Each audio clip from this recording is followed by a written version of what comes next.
Matapos naman ang serye ng tensyon sa Team Radio, opisyal na nagkaroon ng bagong race engineer si Lewis Hamilton sa paparating na F1 season matapos ilipat si Ricardo Agudami sa ibang tungkulin. Ang ibang detalye alamin sa pag-abante ni Robigil Rivares.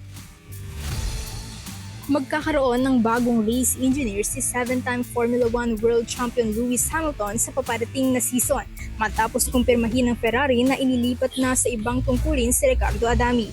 Ayon sa pahayag ng Italian team, si Adami na ang mamamahala sa Ferrari Driver Academy at sa testing of previous cars program.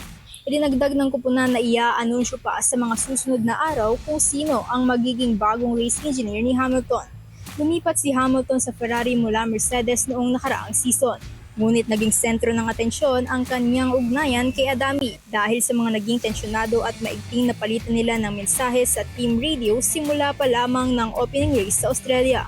Gayunman nilinaw noon ng Briton na ang mga ulat tungkol sa hindi nila pagkakasundo ay pinalalaki lamang at iginit niyang normal lamang ang pagkakaroon ng hindi pagkakaintindihan sa anumang profesional na relasyon na kanilang pinag-uusapan at inaayos bilang isang kupunan.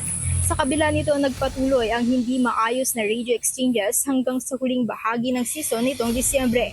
Naging mahirap ang kampanya para kay Hamilton na hindi nakatuntong sa podium kahit isang beses, isang personal record na pinakamababa sa kanyang karera. Taliwas dito nakakuha ng podium finishes ang kanyang kakamping si Charles Leclerc. Nagtapos ang Ferrari sa ika-4 na pwesto sa overall standings noong nakaraang season at nabigong makakuha ng kahit isang panalo.